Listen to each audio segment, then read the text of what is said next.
तो ये जो हमारी एक्सप्लोरेटरी टेस्टिंग है, ये ऐसा नहीं है कि बिल्कुल बगैर किसी प्लान के बस शुरू हो जाएगी और हम करना शुरू हो जाएंगे इसको। ये चार्टर्ड होती है, यानी हम एक टेस्टिंग सेशन से पहले समझ लें कि क्लियर मिशन जो है वो स्टैब्लिश कर वो लिख लेते हैं, या उस क्लियर मिशन को क्या कहते हैं उसको कम्युनिकेट कर देते हैं कि हमारा क्लियर मिशन ये है इस पर्टिकुलर टेस्टिंग सेशन के लिए। यानी हम हर टेस्टिंग सेशन में जो एक्सप्लोरेटरी टेस्टिंग के लिए रखा गया है उसमें हम बताएंगे कि व्हाट टू टेस्ट, यानी किस मॉड्यूल को टेस्ट करने जा रहे हैं और उसमें हम क्या फंक्शनैलिटी चेक करना चाह रहे हैं। मिसाल के तौर पे ये हम व्हाट टू टेस्ट में बता रहे होते हैं, और फिर ये भी बताते हैं कि इस टेस्ट को परफॉर्म करने के लिए किस तरह के डॉक्यूमेंट्स अवेलेबल हैं जो कि टेस्टर देख सकता है। मे बी यूज़र मैनुअल वो देख सकता हो, रिक्वायरमेंट्स का डॉक्यूमेंट देख सकता हो, और इस सेशन के अंदर हम कौन कौन सी टेक्टिक्स इस्तेमाल कर सकते हैं, हमें कोड देखने की ज़रूरत पड़ेगी या नहीं पड़ेगी, हमें इक्वलेंस क्लासेस के बेस पे इनपुट बना डिज़ाइन करने की ज़रूरत पड़ेगी या नहीं पड़ेगी, हमें डिसीजन टेबल्स मिलेंगे तो उसका इस्तेमाल करने की ज़रूरत पड़ेगी या नहीं पड़ेगी। तो इस तरह की चीज़ें भी लिखी होती हैं साथ स्टार्टर के अंदर। और फिर ये भी होता है कि हमारा फोकस क्या है, हम किस तरह के डिफेक्ट्स पकड़ना चाह रहे हैं, हम एल्गोरिथमिक फॉल्ट्स पकड़ना चाह रहे हैं या हम कोई और फॉल्ट्स पकड़ना चाह रहे हैं, जो मतलब लूप के से रिलेटेड फॉल्ट्स पकड़ना चाह रहे हैं या प्रेसिजन से रिलेटेड फॉल्ट्स पकड़ना चाह रहे हैं, ये भी हम बता रहे होते हैं। और फिर रिस्क्स भी बताए गए होते हैं कि हम किस तरह के रिस्क एक्सपेक्ट कर रहे हैं इस सिस्टम से। उसकी बेस पर हमारे टेस्ट केस डिज़ाइन होंगे। वो टेस्ट होगा उस सेशन में 1 से 2 घंटे के सेशन में देख रहा होगा कि अगर किसी एक सिस्टम में इस तरह का रिस्क मौजूद है कि उसमें एक unauthorised role can actually access a page और अ स्क्रीन जो कि which was not meant for that particular role. अगर इस तरह के रिस्क इन्वॉल्व हैं तो टेस्टर अब इससे रिलेटेड टेस्ट केसेस बनाएगा। मतलब एक हो सकता है कि इसमें रिस्क लिखा हुआ हो कि जी रिस्क ये है कि हमारे स्टूडेंट्स जो हैं एक रजिस्ट्रेशन सिस्टम के अंदर, एक कोर्स रजिस्ट्रेशन सिस्टम के अंदर स्टूडेंट्स किसी तरह से कोई चीज़ एक्सप्लॉइट करते हैं और अपनी मर्ज़ी के सेक्शन में एनरोल हो जाते हैं। इस रिस्क को अगर हम कह रहे हैं कि जी ये रिस्क इस तरह का ये है कि जी एक ऐसी चीज़ जिसके लिए ऑथराइज नहीं था स्टूडेंट का रोल, वो ये एक्टिविटी कर सकता है, सेक्शन असाइनमेंट कर सकता है, तो अब टेस्टर जो होगा उसके अगेंस्ट टेस्ट केसेस डिज़ाइन करने की कोशिश करेगा।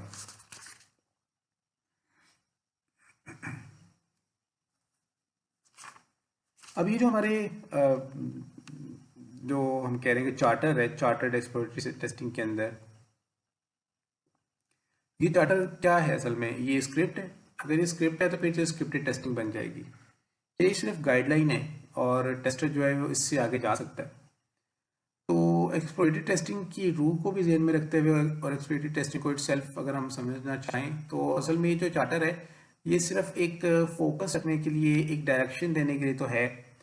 तो इसको ज़्यादातर इसको गाइडलाइन के तौर पर लिया जाता है। ये स्क्रिप्ट नहीं होगा। अगर स्क्रिप्ट बन जाता, अगर स्क्रिप्ट बन गया यानी एग्जैक्टली यही काम करने हैं टेस्टर ने जो कि हमने यहाँ पे चार्टर में बता दिए, तो फिर वो एक्सप्लोरेटरी टेस्टिंग ना रही। फिर हमें उसके स्किल्स की क्या ज़रूरत थी, जो डायनेमिक होना था उसने और क्रिटिकल होना था उसने, एडेप्टिव होना था, वो उसकी फिर हमें ज़रूरत क्या रहेगी।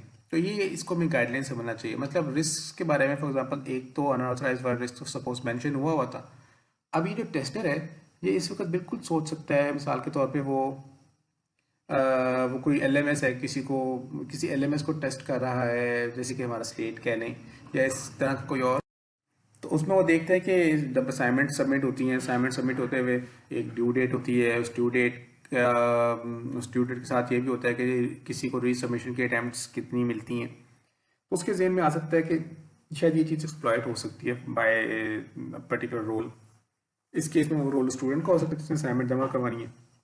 तो अब वो इस रिस्क को भी देखिएगा जो रिस्क पहले से मेंशन नहीं हुआ था, कि क्या ये रीसबमिशन जब एक से ज़्यादा दफ़ा अटैम्प्ट्स हो सकती हैं कोई चीज़ें, या एक से ज़्यादा दफ़ा रीसबमिशन हो सकती है कुछ चीज़ों की, तो क्या ये एक्सप्लॉइट हो सकती है, और क्या मुझे कहना चाहिए कि ये एक फॉल्ट है या नहीं। मसलन एक डेडलाइन है 5 बजे, 7 अप्रैल 5 बजे की डेडलाइन है शाम की, और लिखा हुआ है कि जी आपका ये जो इंस्ट्रूमेंट है, जो असाइनमेंट है, ये 8 अप्रैल शाम 5 बजे तक रिसीव करेगा असाइनमेंट्स को। अब साथ ये भी है कि स्टूडेंट्स जो हैं वो 3 दफ़ा अटैम्प्ट कर सकते हैं सबमिट करने की, 3 रीसबमिशंस कर सकते हैं, 3 मरतबा चीज़ों को सबमिट कर सकते हैं, इसका मतलब 2 रीसबमिशंस कर सकते हैं। तो अब एक स्टूडेंट ऐसा करे अगर कि वो 5 बजे से पहले पहले 7 अप्रैल को जमा करवा दे और उसके बाद 8 अप्रैल की दोपहर 12 बजे एक अपडेटेड फाइल जो कि बेहतर वर्जन है कल के जमा हुए वर्जन से, वो जमा करवा दें, तो क्या अब हमारा सिस्टम इसको लेट कंसिडर करेगा या नहीं करेगा? अगर वो लेट कंसिडर करता है तो ये अब हमने ऑब्जर्व किया और अब हमें देखना पड़ेगा कि इसको फॉल्ट कहा जाए या ना कहा जाए। तो एक्सप्लोरेटरी टेस्टिंग में हम साथ साथ ऐसी चीज़ें भी देख रहे हैं जो कि पहले कहीं पे मेंशन नहीं थी और ये पता नहीं अब इसको फॉल्ट कहेंगे या नहीं कहेंगे। इसको अब असल में टेस्टर बता देगा कि हाँ ये फॉल्ट है, क्योंकि असल जो रिसेंट फाइल है वो इम्प्रूव वर्जन ही गिना जाएगा और वो इम्प्रूव वर्जन जो है वो एक्चुअल डेडलाइन से बाद में जमा हुआ है। तो इसको चाहिए, यानी इस LMS को चाहिए कि वो इसको लेट मार्क करे। अगर वो लेट मार्क नहीं करता तो यहाँ पर फ्लैग रेज होना चाहिए और इसको कहना चाहिए कि ये एक फॉल्ट, सिस्टम में एक फॉल्ट मौजूद है।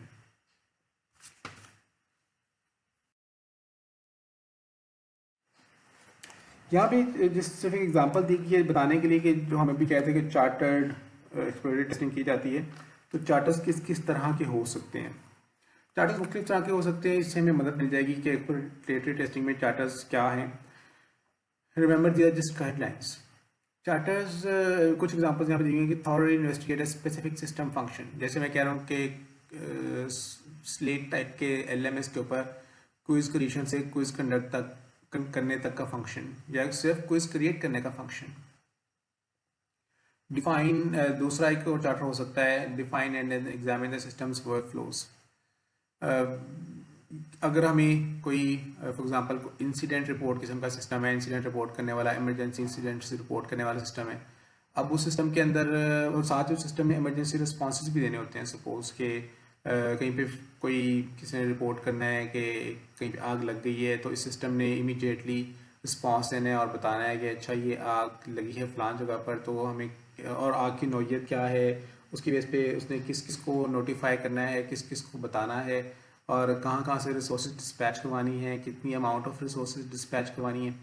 ये सब का सब उसने जो काम करना है, इसमें उस मुख्तलिफ वर्कफ्लोज इन्वॉल्व है। पहले में उसने सिर्फ और सिर्फ फीचर करना है कि ये आग किस जगह पे लगी है, उस जगह के रेलिवेंट अथॉरिटीज़ कौन कौन सी हैं जिनके रिस्पॉन्स सिस्टम्स को एक्टिवेट करना है और फिर उन रिस्पॉन्स सिस्टम्स को एक्टिवेट करके वहाँ से कुछ इन्फॉर्मेशन लेनी है कि क्या क्या अवेलेबल रिसोर्सेज हैं और उन अवेलेबल रिसोर्सेज को डिप्लॉय भी करना है। तो डिप्लॉय इन्फॉर्मेशन लेना, फिर उसको डिप्लॉय करना, उससे पहले लोगों को ये डिटर्मिन करना है कौन कौन से रिस्पॉन्स सिस्टम्स इन्वोक होने चाहिए। ये सब हमारे मुख्तलिफ छोटे छोटे वर्कफ्लोज बन रहे हैं इस एप्लीकेशन के लिए। इन ये जो एक बड़े वर्कफ्लो के का हिस्सा हैं, सबके सब छोटी छोटी चीज़ें। तो हम पहले ये डिफाइन करें कि एक इमरजेंसी सिस्टम के अंदर इमरजेंसी इंसिडेंट के ऊपर होता क्या है, फिर उसके बाद एग्जामिन करें डिफाइन करने के बाद कि क्या सिस्टम वाकई जैसे डिफाइंड वर्कफ्लो है उस पर काम करता है या नहीं करता। तो ये एक पॉसिबल चार्टर हो सकता है जिसमें हम एक इमरजेंसी रिस्पांस जनरेट करने वाले सिस्टम को टेस्ट कर सकते हैं, मसलन हमारी इस एग्जांपल में। तो एक इमरजेंसी रिस्पांस सिस्टम नहीं है, कोई और सिस्टम है जिसमें मल्टीपल वर्क फ्लोज होते हैं, तो हम उन वर्क फ्लोज को टेस्ट करने के लिए इस चार्टर का इस्तेमाल कर सकते हैं। Similarly, we can use a charter which says to identify and verify all claims made in the user manual. तो एक चार्टर है, वो इस चार्टर का मतलब क्या है कि get the user manual document and just verify कि जितने भी क्लेम इसमें किए गए हैं वो ठीक हैं या नहीं। और वो जो क्लेम्स हैं अगर वो ठीक नहीं है तो इसका मतलब है या तो यूज़र मैनुअल डॉक्यूमेंट हमारा आउटडेटेड है या हमारी एप्लीकेशन बिल्कुल और तरह से बनी है जैसे हम सोच रहे थे या जैसे हम क्या बनाना चाह रहे थे, जैसे हमने लिखा हुआ है वैसी ही नहीं बनी। अब एक और चार्ट हो सकता है understanding performance characteristics of the software. इसमें हम उसमें लोड डाल के देख रहे होंगे, स्ट्रेस डाल के देख रहे होंगे, एटसेट्रा एटसेट्रा, इस तरह के टेस्टिंग सेशन के अंदर। Then ensure that all input fields are properly validated. इसका मतलब है हम एक पर्टिकुलर सेट ऑफ पेजेस पे या पर्टिकुलर सेट ऑफ स्क्रीन्स पे या all screens of the application के ऊपर हमारा काम सिर्फ ये होगा कि वैलिडेशंस चेक करनी है कि तमाम इनपुट फील्ड्स के ऊपर वैलिडेटर्स लगे हुए हैं या नहीं लगे हुए। Similarly force all conditions to verify each error message. हमें अगर ये चार्टर मिल गया तो अब टेस्टर क्या करेगा, एक्सप्लोरेटरी टेस्टिंग करते हुए पहले समझने की कोशिश करेगा कि एरर मैसेज किस किस तरह के हैं, वो कहाँ कहाँ पर आते हैं, किस किस जगह पर ये एरर मैसेज डिस्प्ले कराए जा रहे हैं या आउटपुट करवाए जा रहे हैं, और फिर वो उन कंडीशंस को ट्रू करने की कोशिश करेगा जिन कंडीशन के अगेंस्ट ये वाली एरर मैसेजेस डिस्प्ले होने थे या जनरेट होने थे। फिर हमारी एक एक्सप्लोरेटरी टेस्टिंग ये भी हो सकती है, उसका चार्टर ये भी हो सकता है कि we have to check the design against user interface standards. तो ये अब अगर हम देखें तो स्टैंडर्ड्स कहीं से, और जरूरी नहीं कि हमारी रिक्वायरमेंट्स डॉक्यूमेंट में लिखे हुए हैं कौन से स्टैंडर्ड्स इस्तेमाल करने, हमें कुछ यूजर इंटरफेस स्टैंडर्ड्स मिल गए हैं या पता करने हैं, और हम देखना चाह रहे हैं कि हमारा डिज़ाइन उनसे कितना कन्फॉर्म करता है। तो ये सब पॉसिबल चार्टर्स हैं जो इस्तेमाल किए जा सकते हैं for a particular testing session, और इस तरह के मल्टीपल टेस्टिंग सेशंस रन किए जाएंगे ड्यूरिंग एक्सप्लोरेटरी टेस्टिंग, और ये पैरेलल में भी किए जा सकते हैं। एक से ज़्यादा टेस्टर्स हमारे पास अवेलेबल हैं तो हम उनको अलग अलग चार्टर देके टेस्टिंग करवा सकते हैं। इसका मतलब ये नहीं कि हमेशा हमें कोई चार्टर मिलेगा। बाज़ का क्या होता है कि चार्टर देना भी मुश्किल होता है, हम कह रहे होते हैं कि इस एप्लीकेशन को बस टेस्ट करना है, पूरी फंक्शनैलिटी टेस्ट करनी है, इतना ही चार्टर है, तो या इतना भी हम नहीं बता सकते, तो फिर हम फ्री स्टाइल एक्सप्लोरेटरी टेस्टिंग भी करते हैं। लेकिन इसके लिए ज़रूरी है कि हमारा जो टेस्टर है वो वेरी वेरी हाईली स्किल्ड हो। हर किसी से ही फ्री स्टाइल एक्सप्लोरेटरी टेस्टिंग नहीं करवा लेनी चाहिए। हमें चार्टर बनाना चाहिए पहले, और चार्टर बनाने के बाद हम ताकि फोकस रहे, डायरेक्शन रहे, उसके बाद एक्सप्लोरेटरी टेस्टिंग की जानी चाहिए। अभी जो हमारी फ्री स्टाइल एक्सप्लोरेटरी टेस्टिंग होगी ना, इसमें बड़ी ही इंटेलेक्चुअल रिच किस्म की टेस्टिंग परफॉर्म करनी पड़ेगी। तो ये जो हमारा टेस्टर होगा ये बड़ा स्किल्ड होना चाहिए, मैच्योर होना चाहिए। तो जो एक्सप्लोरेटरी टेस्टिंग करने वाले लोग हैं वो हर कोई नहीं कर सकता, तो उसके लिए बड़ी ख़ास स्किल्स चाहिए होती हैं। ये कुछ स्किल्स यहाँ पर मैंशनड हैं जो रिक्वायर्ड होंगी for the testers who are responsible for performing exploratory testing. They should be good modelers. They should be able to create mental models of the system and mental model of behavior of the system, proper behavior of the system. उनको पता हो कि ये application कैसे काम करती है और इस तरह की एप्लीकेशन को कैसे काम करना चाहिए। They should be careful observers. They should be able to see and comprehend what they have seen. They should be able to read well. They should be able to hear. अगर उनको during testing कुछ सुनना पड़े किसी से कि ये कैसे काम करती है चीज़, तो वो उनको समझने की ज़रूरत है, उसको सुनने की कैपेबिलिटी होनी चाहिए। तो they should be very very good observers. They should be very skilled test designers, और उनको ये कैपेबिलिटी उनके अंदर होनी चाहिए कि वो एक पर्टिकुलर सिचुएशन में एक अप्रोप्रिएट टेस्ट डिज़ाइन टेक्निक इस्तेमाल कर लें। यानी उनको पता हो कि यहाँ पे मैंने minimum number of test cases कैसे निकालने हैं, मुझे यहाँ पर इक्वलेंस क्लास इस्तेमाल करने की ज़रूरत है या बाउंड्री वैल्यू एनालिसिस इस्तेमाल करने की ज़रूरत है, मैं डोमेन टेस्टिंग के ज़रिए काम कर सकता हूँ या नहीं कर सकता, वगैरह वगैरह। इस तरह की चीज़ें इस तरह की स्किल्स इस एक्सप्लोरेटरी टेस्टिंग करने वाले लोगों में होनी चाहिए। They should be able to evaluate. तो इन रिस्क को इवेलुएट करने के बाद उन रिस्क से अपनी टेस्टिंग के अपने फ्यूचर टेस्ट केसेस भी निकालने की कैपेबिलिटी उनके अंदर होनी चाहिए। These people should be critical thinkers. They should be able to generate diverse ideas, integrate their observations because they're very good careful observers. So उनको जैसे हम कहते हैं कड़ी से कड़ी मिलानी आनी चाहिए, ये कैपेबिलिटीज इन टेस्टर्स में होनी चाहिए। उनको पता होगा अगर सिस्टम ने एक फॉल्ट इसमें में नज़र आ गया है तो उस फॉल्ट के बदले में कहाँ कहाँ पर मज़ीद सिस्टम में कोई शॉर्ट कमिंग्स नज़र आ सकती हैं, या ये फॉल्ट किस किस वजह की बिना पर आ सकता है, और उस वजह तक पहुँच के उसके दोबारा फिर टेस्टिंग करना मज़ीद। So they should be able to integrate their observations, skills and experiences to completely explore the product. जैसे मेरी बात करूँ कि एक चीज़ अगर पकड़ी गई है, उसको कोई फॉल्ट पता गया है, उस फॉल्ट से मज़ीद क्या क्या चीज़ें जहन में आती हैं।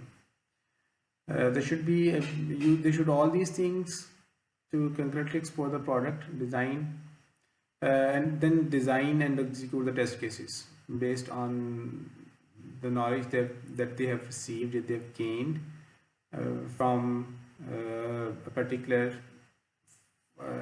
exploration of the product. वहाँ से टेस्ट के डिज़ाइन करके एग्जीक्यूट करने की कैपेबिलिटी होनी चाहिए। They should be careful reporters.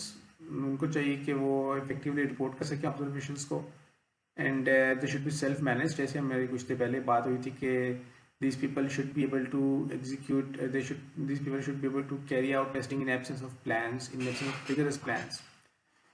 They should be able to take lead in testing rather than executing a plan devised by others, and और छोटे छोटे मैटर्स की से उनको डिस्ट्रैक्ट नहीं होना चाहिए कि फॉर एग्जांपल उनको कोई चीज़ समझ नहीं आ रही है एप्लीकेशन के बारे में, छोटी सी, या कोई इनको टूल सपोर्ट अभी नहीं मिल रही मिसाल के तौर पर कुछ टेस्टिंग के मैटर्स सॉल्व करने के लिए, तो वो परेशान हो जाएं और काम उनका रुक जाए, डिस्ट्रैक्ट हो जाएं। वो ऐसे मौके पे कोई ना कोई अल्टरनेटिव सोचेंगे, अपना काम मुकम्मल करने की कोशिश करेंगे। तो ऐसे स्किल्स वाले लोग में वो अच्छे टेस्टर हो सकते हैं, एक्सप्लोरेटरी टेस्टर्स हो सकते हैं।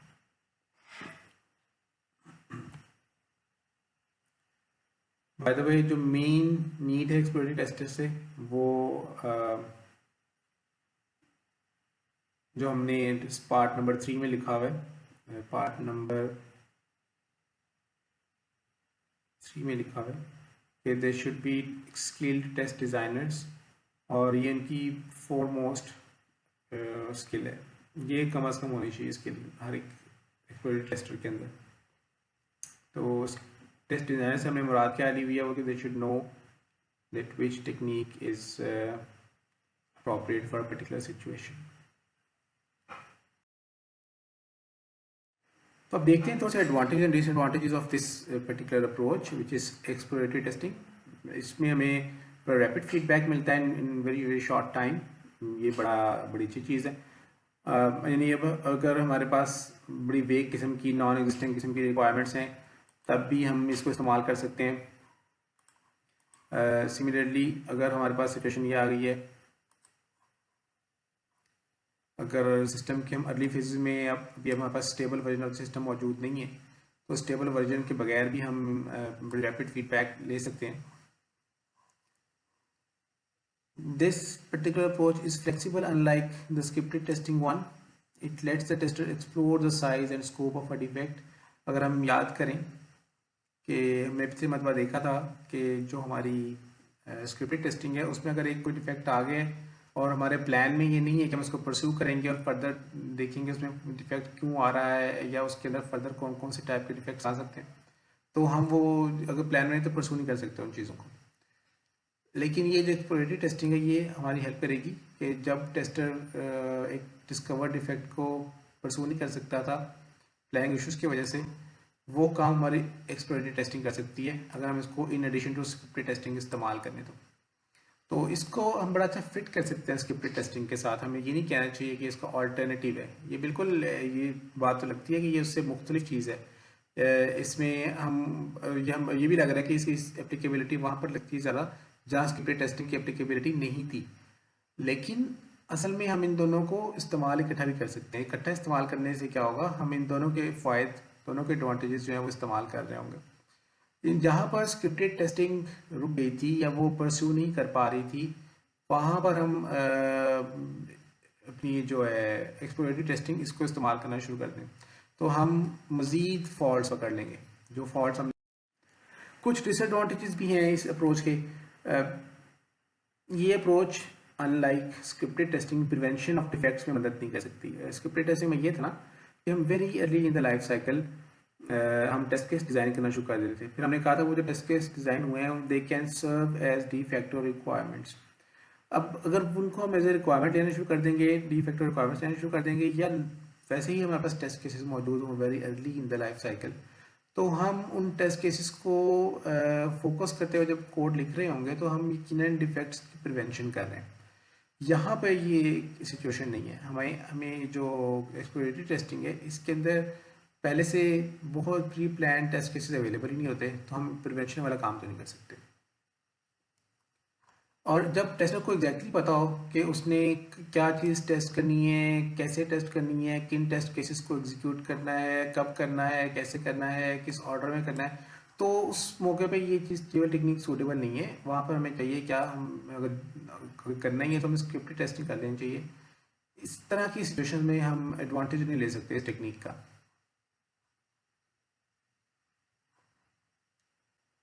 अच्छा, ये इग्नोर कर देना चाहिए इन लाइंस को, जो आखिर में जो 2 लाइंस हैं, ये शायद ये पिछली स्लाइड से यहाँ पर आ गई हैं।